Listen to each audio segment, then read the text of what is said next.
semuanya, selamat pagi. Kembali lagi ke Saru Channel. Oke, hari ini kita akan ngebahas apa sih Bungbetsu. Jadi yang pertama kita bahas dulu Bungbetsu itu apa. Bung itu artinya bagian. Betsu memisahkan. Jadi kalau di bahasa Indonesia memisahkan bagian. Apa sih contohnya Bungbetsu itu? Contoh, kalau mau buang sampah. Nah, sampahnya ini jenis apa sih? Salah satunya adalah botol minum. Ya, cara ngebaginya gimana sih cara ngebuangnya? Oke, kita ambil contohnya botol minum aja ya, karena dia yang paling bisa pisah-pisahin nih. Yang pertama, ini adalah botol minum yang pada umumnya ada di Jepang ya. Dia ini aku beli dari Famima ya, Family Mart. Ini air putih biasa. Ini tuh kalau botol minum itu kan dia ada tutup botolnya nih satu, ada badannya si botol ini, sama si apa sih ini namanya labelnya ini. Nah, kalau di rumah, kalau misalnya ini dibawa pulang ke rumah nih, ini tuh kayak harus dipisah-pisahin gitu loh. Misalnya contoh, di sini nih, kan di bagian sini nih ada tulisannya nomor 1 PET. Ini buat maksudnya adalah si PET botolnya ini nih, yang bagian putihnya ini. Terus ada lagi di sini, bagian sini, pura atau purashike. Ini tuh bagian cupnya yang ini nih, bagian ini, sama bagian si labelnya ini. Nah ya, jadi caranya gimana sih dicopot-copotinnya? Yuk kita copot-copotin ya. Yang harus dicopotin adalah si ini dulu nih, si labelnya ini. Nah di sini nih ada tulisan, kelihatan nggak sih? Tulisan bahasa Jepangnya hagashi atau dicopot. Jadi hagashinya udah dari sini nih, ambil. Nah, ini copot nih, gini.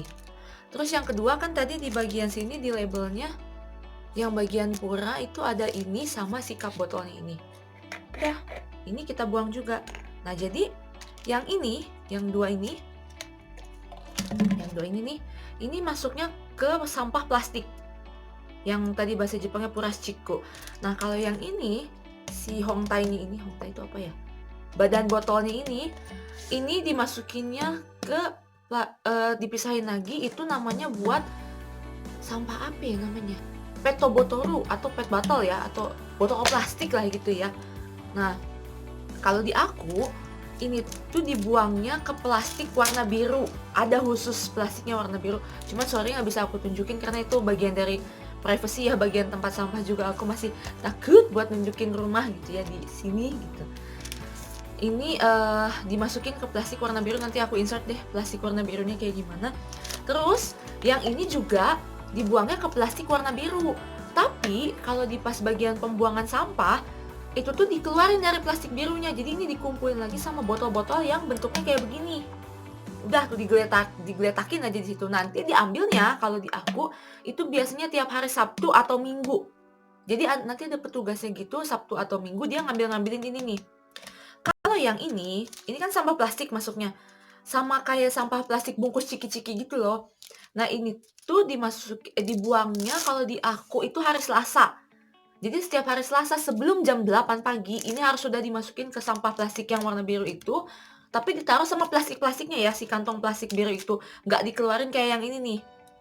Kalau ini kan dikeluarin lagi, digeletakin gitu, di keranjang gede gitu. Nah, kalau ini enggak.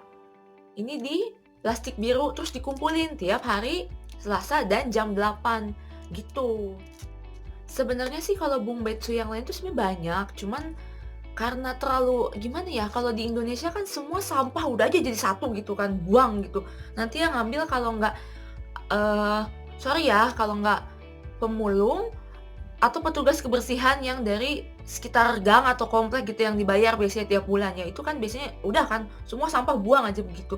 Kalau di sini enggak, ada pembagiannya gitu dari sampah tidak terbakar, sampah terbakar, plastik, PET bottle, apalagi ya, kaleng-kaleng, kaleng minuman keras, botol kaca, kardus, apalagi ya, sampah elektronik, sepeda, ban, kayak gitu-gitu tuh dipisah-pisah. Dan setiap wilayah, bukan dari satu provinsi ya, bahkan setiap wilayah ini beda kota sama nggak kota juga ya, beda kecamatan, beda kabupaten tuh beda.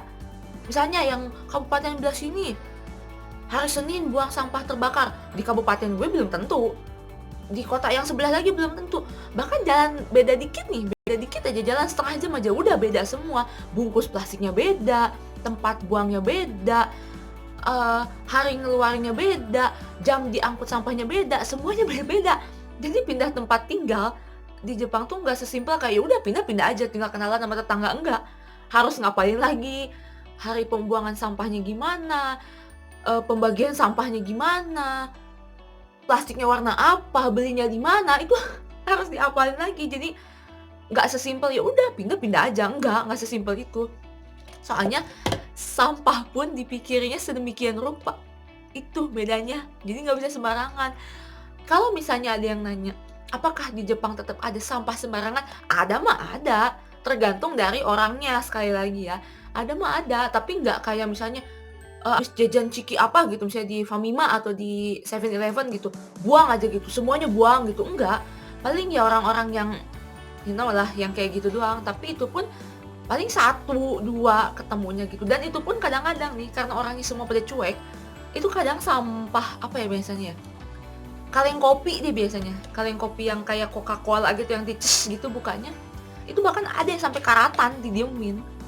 Jadi karena dia ngerasanya, ya udah itu kan sampah orang lain yang buang, bukan gue yang buang, bodo amat gitu kalau di sini tuh ya. Jadi gitu ya sedikit dari cara bungbetsu dari sebuah botol ya. Oh iya, jadi bungbetsu harus di ini ya.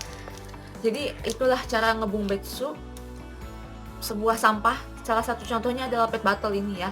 Oke, semoga videonya bermanfaat. Ini aku buang dulu lah ya. Sampai ketemu lagi di video selanjutnya. Dadah!